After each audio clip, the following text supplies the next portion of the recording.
Going to talk to two people in a second, two guests that I really trust on this issue. Peter Bleksley, the former Metropolitan Police detective, and Gary Mond, who's the chairman of the National Jewish Assembly, on just some of the... I know we talk about this a lot, but it's happening a lot and the police are not helping, and the Jewish community is being absolutely treated incredibly badly.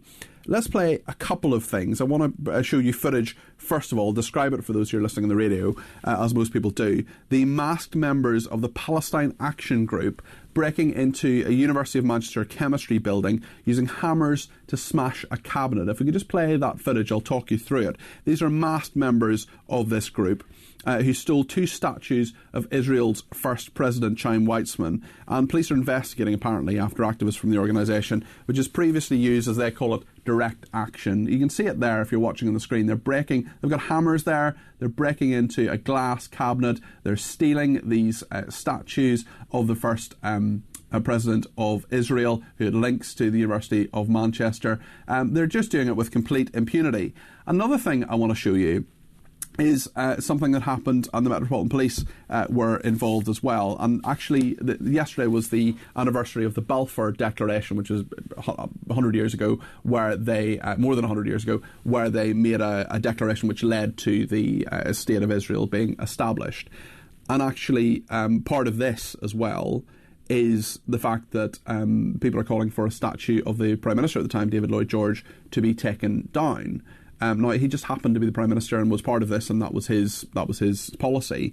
But nonetheless, this is another aspect of this.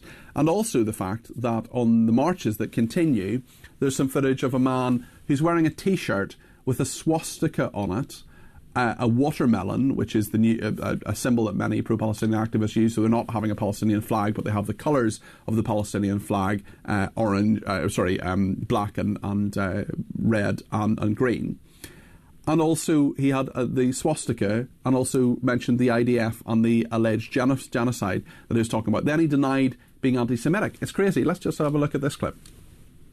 You're not under arrest. We just want to have a talk about it. You wouldn't put me under arrest because it would have to go to court. And then they had to justify me being anti-Semitic. And I'm not anti-Semitic. I'm not saying you are. I'm not said that. I'm not anti-Semitic. Yeah, whatever, mate. Very, very strange. And the police in that footage saying we're not putting you under arrest. I mean, I just think it's a clear case of arresting someone for a hate crime. Peter Bleksley is with me. He's a former Metropolitan Police detective. He's also a crime commentator, host of Crime Suspects on YouTube, which is made by this company. He knows his stuff on this. And Gary Mond is with us as well, the chairman of the National Jewish Assembly. Peter, maybe I'll start with you. I mean, the fact is that these things are happening because people think they can get away with it. Yes, and unfortunately, the Metropolitan Police in particular has adopted a policy of appeasement towards Palestinian protests for over a year now. We've seen so many people carrying placards, banners, T-shirts and the like, with deeply, deeply not only offensive but illegal messages and support for terrorist organisations upon those items. Yesterday, there were 2 arrests, the Metropolitan Police tell us, for offensive or illegal placards. But essentially, the appeasement has continued for over a year now.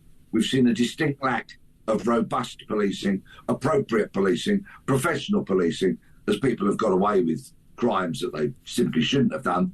And the more they are empowered by this appeasement, then the worse the offending gets. And of course, if we look at that dreadful footage from Manchester, this is, of course, an offence of burglary.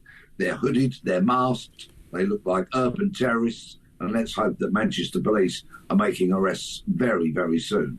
Chaim Weizmann, who was the person represented in that bus, is a Russian-born Jew. He came to Manchester in 1904. He worked as a lecturer in chemistry at Manchester University. He played an important part, no doubt about that, in the creation of the State of Israel.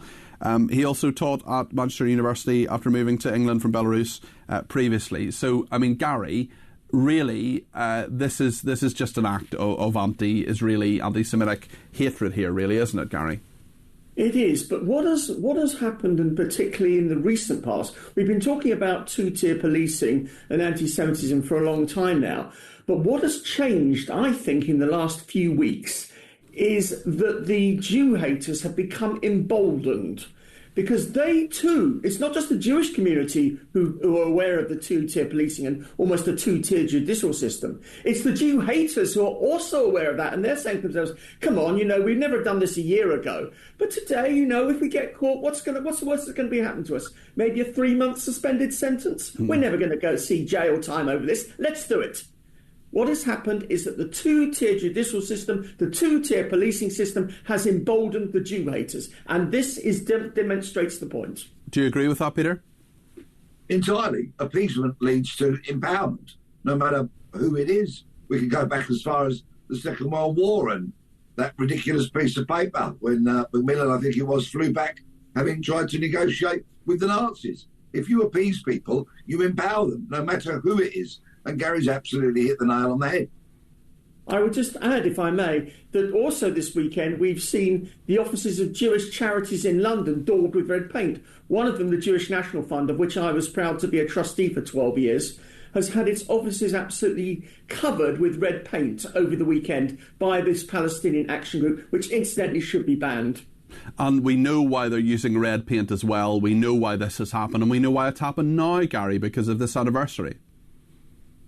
I think that they're just using the anniversary as an excuse. They'll carry on doing so as long as they're able to do so. And until we get a proper policing and a proper justice system in this country, this will not cease. All the mealy-mouthed words we hear from those in positions of authority will do nothing. We need to see proper legal action and all the powers that are at the police is available to be used. What is do you take the temperature, Gary, of the Jewish community on a daily basis? What are people saying about these specific attacks and the fact that you were saying a minute ago that these protesters have been emboldened more in recent weeks? What they're saying has been much the same as what they've been saying. What they're doing, however, is starting to change. We're starting to see younger Jews talk seriously and even take action about leaving this country. This country is no longer a place for Jewish life, is the feeling of the younger community, because they see the trend going. They see it getting worse and worse. Yes, everyone's frightened. Everyone is indeed, in some cases, terrified of what's happening, and they feel badly let down by government, badly let down by the police, and badly let down by judicial authority. Will anything change, Peter? Unfortunately not. Or that's how it appears with the current senior leadership, not only in the Metropolitan Police, but other police services. It's a deep, deep stain on British policing, which will tell you through mealy-mouthed press releases that they police without fear or favour and that they are there to protect their communities, when they are quite fundamentally failing the Jewish community on many, many levels, and repeatedly so.